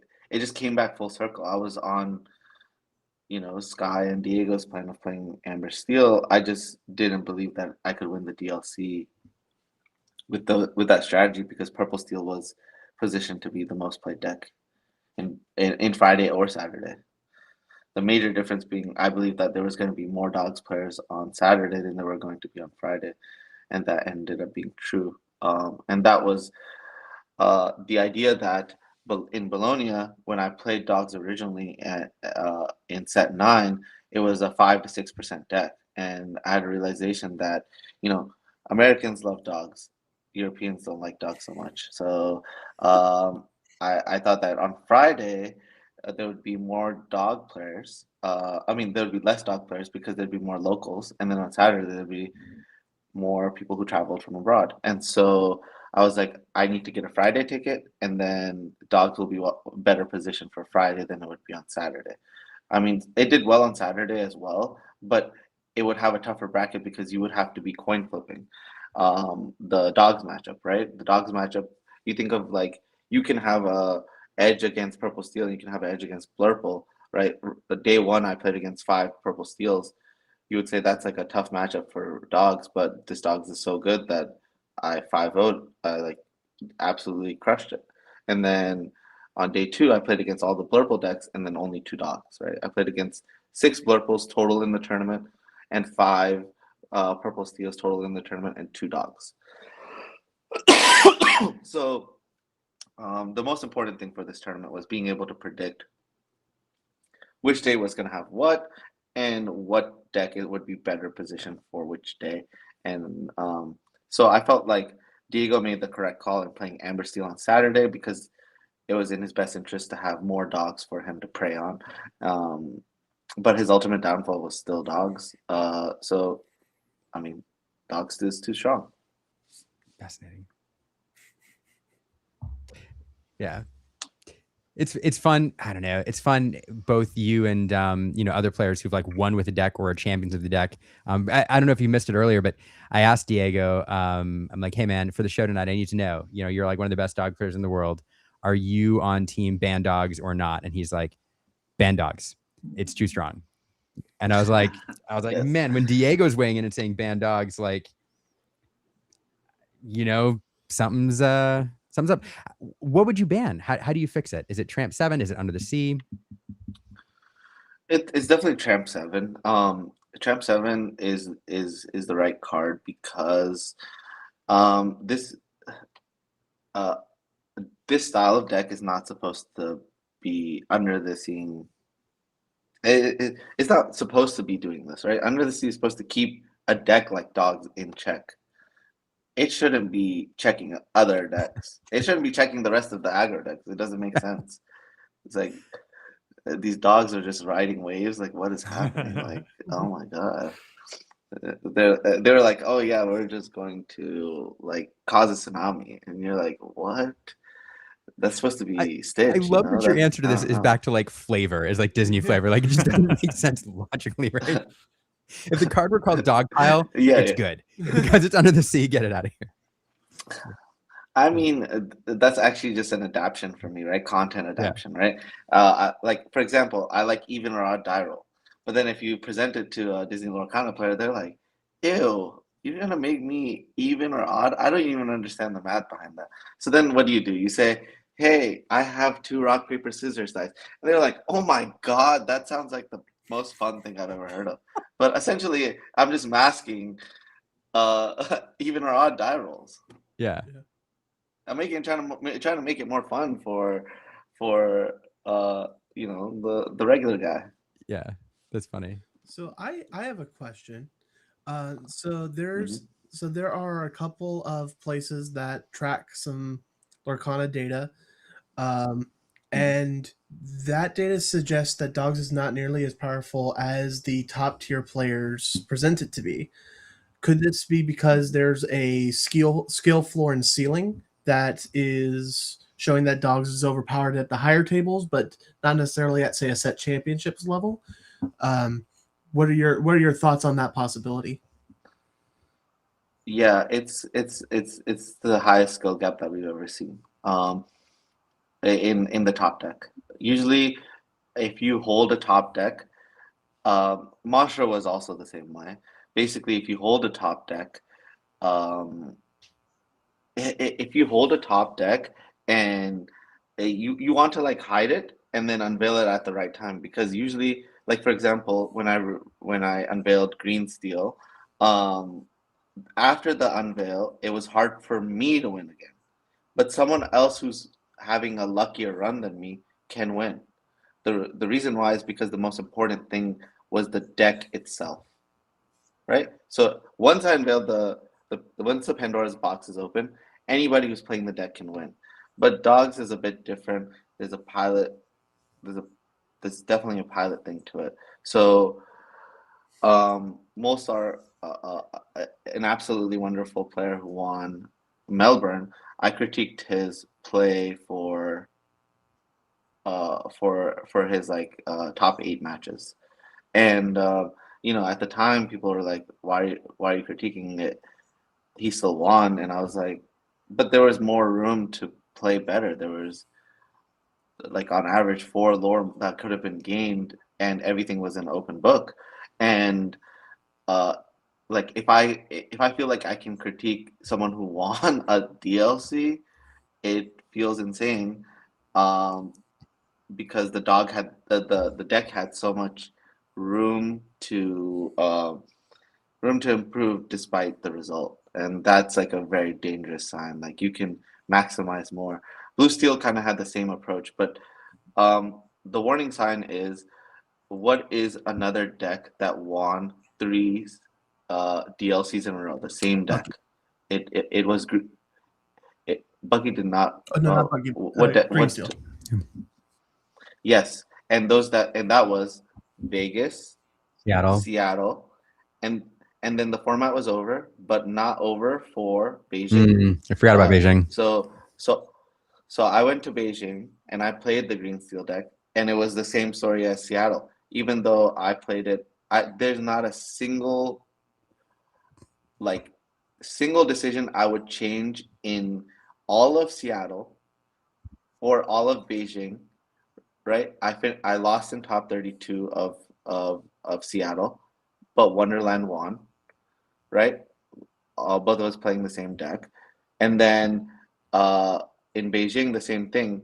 Imagine you played the absolute perfect tournament, but you just end up. I didn't even make top cut in Beijing, but it won the tournament. So it had more to do with the unveiling of the deck. But I'm certain that if I presented that deck in Seattle first instead of Vegas, or Beijing instead of Vegas, that it still ends up being the best deck, and I end up winning whatever tournament I unveil it. And so the Pandora's, it's before and after the Pandora's box is open, essentially.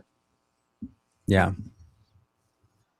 Blue Steel was the same thing. It's a Pandora's box effect, and my plan for that was I need to release a version first that then gets trumped by a better version. I knew what the better version was going to be later on, but I wanted to start with the version that's like the most powerful early on, that obviously gets phased out, and that was what's his name? Oswald. Yeah, because I needed to think about how I could let this deck evolve the most. So if I'm the one to release the Oswald build, then you clearly know that you need to counter Oswald in the next week. But let's say I release the next week's build before I release Oswald's build, then Oswald never gets to see the time of day. So it's really important that if you're the one who's unveiling the deck, that you do, if the deck is so powerful, you unveil the right one at the right time. But obviously, every person in the world is like, oh, Oswald's not that good. They're having that realization after we've already won the tournament. You understand? Yeah. Like that's the whole game with certain decks. So Blue Steel and Green Steel is that. It's a Pandora's box. But dogs, right? Why were Sailor and I both playing it in Bologna before everybody else? Right? It's the same situation as Green Steel, just a less powerful version of it. But we took a deck that had some questionable plays, but the highest conversion rate. So Sailor and I couldn't convert, but it was the still best converting rate for Bologna, right? And the two players who ended up making top 16 with dogs, if you watch their matches, it was them who lost the match, not the deck, right? If Sailor and I were sitting in their shoes, we probably would have won the tournament based off of the way they were drawing. But the thing is, the deck was really great, but someone had to get the right matchups in order to be able to make that run. But set 10 and 11 just continued to improve what was already the best converting deck in set 9 into the monster that it is right now, and also making it easier for the average player to get there without making the right moves. My little bit was basically trying to understand the chaos that Sailor was going to cause by winning his tournament, and understanding how the other player is going to react to that. So Sailor came up to me, and I was like, the obvious move was you're now supposed to play Chromacon because you made it so that the dogs player question whether they should play Chromacon, and then that means that the Blurple players and Purple Steel players feel like they can cut their item hate, which means that Chromacon becomes the best card in the world. And then so when you watch my matches in Top Cut against Blurple, they look really silly because there are 0 wasabis of the 5 in a row that I played against, right? But like the thing I knew that at the beginning of the set was going to happen, that the Under the Sea version, all in Under the Sea version, was going to be unveiled. I just didn't know who was going to do it and when it was going to do it. And I was pretty positive that Melbourne was going to be won by Classic Dogs, and then the counter to Classic Dogs was going to be Under the Sea. And then that would be my opportunity to bring ChromaCon back. And I'm just so glad it happened in the sequence that you never know when it's like, let's say there are 5 tournaments, and you never know if the thing that you believe is going to happen is going to take 2 tournaments or 1 tournament. And the thing just played out exactly the way I hoped it would play out, which made it much easier for me to just be like, oh, let's bring ChromaCons back. Let's cut the Daisy Ducks, cut the Go-Go's, and just make the deck more able to deal with the mirror match and more like less luck based, right? Like Go-Go makes you feel this comfortableness that's incredible, right? And that comfortableness is, oh, I could draw this card and I could just win the game at any point. But if every Blurble player or Purple Steel player is now trying to remove all their damage or bounce their guy back to their hand in order to play around Go-Go, why not just remove it from your deck? You would be surprised that out of the 6 of my opponents who looked, Blurple opponents who looked at my deck list, they were like, only one of them asked me, hey, I just realized you don't have Go-Go. But the other 5 still played around Go-Go, and I had 0 in my deck. And they saw my deck list. Right? I mean, it's kind of one of those muscle memory things that have been so ingrained in Amethyst players at this point, right? Like, you're playing against Emerald, you don't want to lose to Go-Go. Yeah. Exactly. So why not just remove the card and they still play around it? Mm-hmm. So that just cleared up 8 slots. And and then it made my job so much easier. And then Finnick honestly made my job easier against the other dog players. Bounce your tramp, bounce whatever. we got Kid Cloudkicker at home. Shout out to my boy. I miss him so much. But he still exists, Finnick. Yeah. Finnick. Baby John or Kit. I do an offer. So we did an unofficial poll.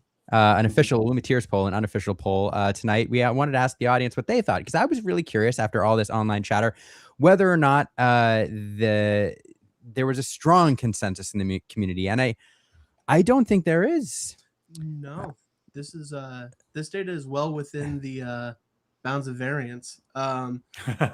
It is like 68 responses, and there's a 57% chance saying no. Or 57% of them saying no.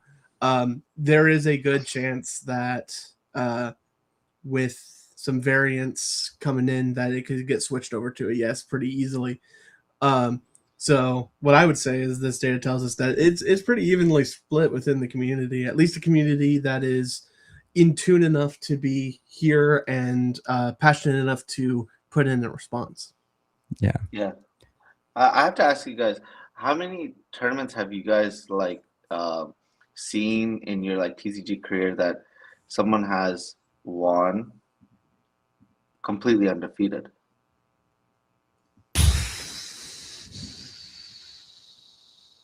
I don't think it's happened to sing. Has it happened in Lorcana yet? I don't think it has. Last time I did it was CCS 8K. And that was the biggest tournament at the time. That was set 3. Oh yeah, that was with that was Amber Steel, right? Yep, Amber Steel Flutes. Yeah. I honestly can't think of another one off the top of my head, because Wonder in Seattle lost. I'm pretty sure Brian, when he won with Bucky, he lost a round in Swiss. I'm fairly certain. Mm-hmm. Yeah, he lost on Friday. I mean on Saturday, sorry. But that could happen in the mirror match with Bucky, right? Like even less control than dogs. Did I do it with Green Steel? I think I might have done it with Green Steel. I would have to check. I'd have to double check Vegas. Yeah. I think I did go 5 wins, 5 2-0s, and then 3 1-1. I mean 4 1-1s, and then I won all of day 2, top 64. We're getting people are saying DKP won Melbourne undefeated. That was also like Vegas, right? Yes. But this is yes, but this was still like a third of a tournament longer, Yeah. Yeah.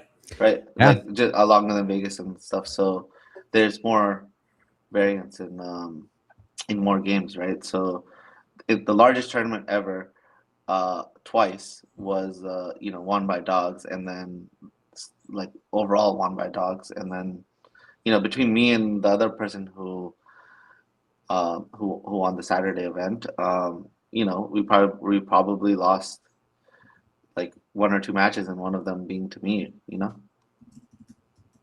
which is like Yeah. absolutely insane. But it's okay. It doesn't get banned. I'll just keep playing it. I mean, I could win. I still have a chance at winning Taiwan, and I still have a chance at winning Brazil. But yeah, I want to play some of these red cards. I want to try to build some of these cool decks. I want blue yellow to have a shot. We can't do it without the help of some mans. Well, I mean, yeah. Interesting. So it's the community may be split, but it seems like the consensus, at least in again our brief unofficial kind of poll of some of the best community players out there, people who win with dogs, is that something needs to be done. So interesting. Zan, I can't thank you enough for like A, waking up at 3 a.m, B, forgiving me for missing your message for 17 minutes. No, it's okay. And waiting. And then joining us in the back of your win. We are getting close to time, but I did want to ask any other closing thoughts after the weekend. I mean, biggest Disney Lorcana tournament ever. You fly over there, you win. Any other thoughts on the weekend or your experience? I mean, honestly, I did not believe I was gonna win. I'm gonna be honest with you.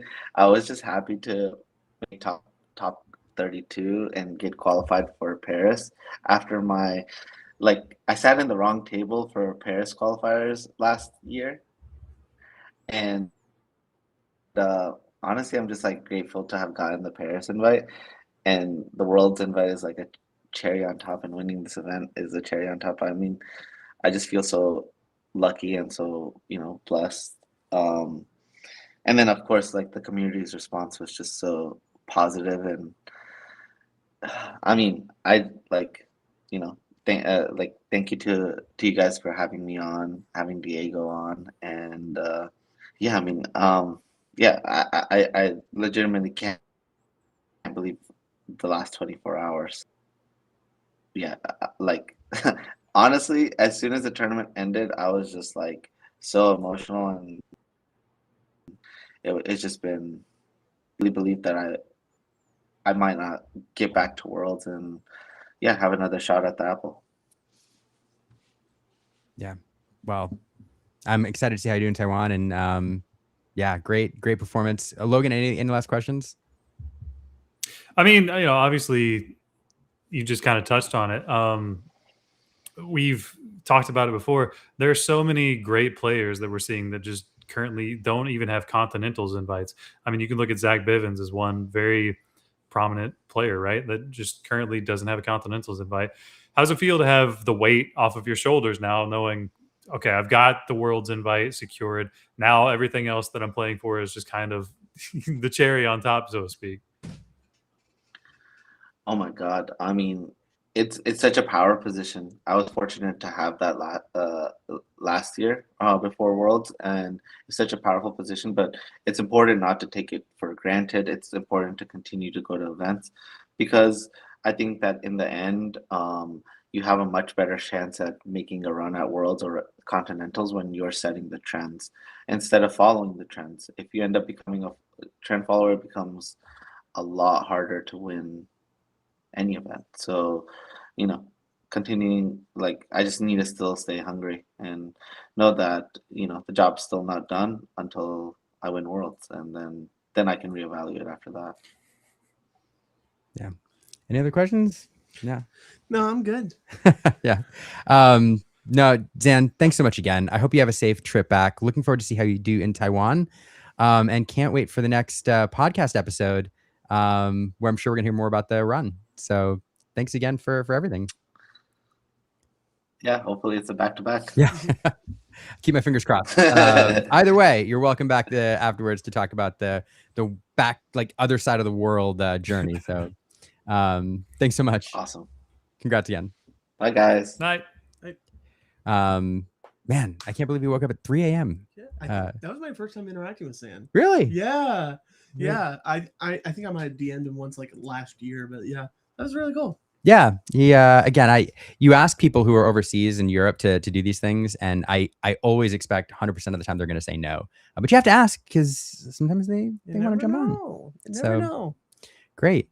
Well, Logan, any I was hoping Phil would send me a note and be like, "We made it," but I haven't heard anything yet. So I guess I'm taking this home with me. I will extend it if we make it. If I get a message tonight, I give it away tonight. If we get a message before the next show that we made it, I'll give it away next show. One way or the other, we'll figure out if we made it or not, and then we'll get the giveaways given out. Yeah. No, I guess my final thoughts are, man, we're like oddly enough in a very, after all this discourse and talk about bans and maybe this deck needs to go, or et cetera, I think Lorcana is in a really healthy spot again. We were in a lull for a good amount of time between last World's Championship and this coming DLC season. But now that we're in full swing, there's so many tournaments going on. I mean, you just look at last weekend. There was a little while where, there were some weekends people weren't really bringing up big thoughts or topics on Lorcana, and now we have more eyes on us than ever. I think the health of the game is in a really good spot, and we're just going to continue to go up. Yeah, I agree. Lots of great events going on, lots of great tournaments, and even though Dogs is oppressive, I think we're going to look back a few months from now and we'll be in a new meta and it'll be a good place. Remember when Bucky? Remember when Dogs? Remember when? Yeah, remember when Ruby Amethyst? Remember Ruby Amethyst? I will say nothing will ever be that impressive. Remember Minnie Mouse? Dude, remember when you would go 1 drop, 2 drop Maleficent to sing Friends on the other side? Oh man, those were the days. Do you remember Lilo Simba? Oh, I remember Lilo Rafiki? Simba. I top 8 with Lilo Simba. Yeah. Anyway, Nive, thanks for joining me in person here on your trip down to Austin. It's been a pleasure. Yeah, it's any closing thoughts from you? So I don't think I ever established my view on Dogs. Oh, okay. What is your view on Dogs? So like my view on Dogs is that we shouldn't ban it. I think it's much more of a it's definitely a bigger issue at the higher tables, as we can see from DLCs and CCQs, but I don't think it's a big enough issue at the kind of more set champs level, as a lot of people fear it to be. I think Dogs is very much a low floor, high ceiling deck. And so with it, I think it's a great way to present a player skill at the top. And it does rotate out in 2 sets. That is something to consider. There is a Horizon. I think if this was going to be banned, I think Sisu would have been banned from rotation. So I think if the logic stays the same in terms of how Ravensburger deems bans, I don't think this would warrant it. Personally. And that's my final thoughts, and I will be gladly kicked out. You're good. I think all 3 of us are kind of in a similar opinion, but no. Well, Luke, I think we covered most of it. All of it. Ran a little late. That's Apologize. But thanks everybody for sticking around for even the long shows. Yeah. But I mean, so another final thought, Sharp Gaming, go ahead, and if you haven't, or if you're on the fence, sign up. If this is the one that you're going to go to, I just got a message from Phil. They're 127. They officially need 1 more sign up for our giveaway and for it to also be a CCQ. 127. That's so 127. Let it 1 more person. So let it One be more you. person. Let you be the 128th to officially make it a CCQ. You, Michael. Yes, I know you're watching, Michael. Michael, you need to sign up for Sharp Gaming right now. Man, if Liam just called Logan Luke. Oh, my bad. Did I? Wonderland's in my head. In your head? My bad. Yeah, one away. So there we go. It's gonna be really awkward if somebody does it though, like immediately, and then I have to do this giveaway when we're already over time. But anyway, thank you all for watching tonight. We'll be back next Monday to talk whatever happens next weekend in Disney Lorcana. There's always something going on. There's plenty of news that we didn't talk about this week, so there'll be plenty to talk about next week. Make sure you check out the Discord server. Thank you to all the Patreon supporters who support the show on Patreon. You too can get your name in the credits. We appreciate all of you for doing that.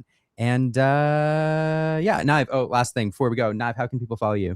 You can find me on the site formerly known as Twitter, as Knive the Nerd with underscores. I do a lot of weird, fun data stuff. And you can also find me on Knives Nerd Corner on the YouTubes. I do fun, limited stuff. And then I also post videos about once every season. But they're good. They're decent. Yeah. All right. Well, with that, we're going to wait for that 128. We'll see you all next week. Have a good week. Thanks for joining us. Bye. Bye.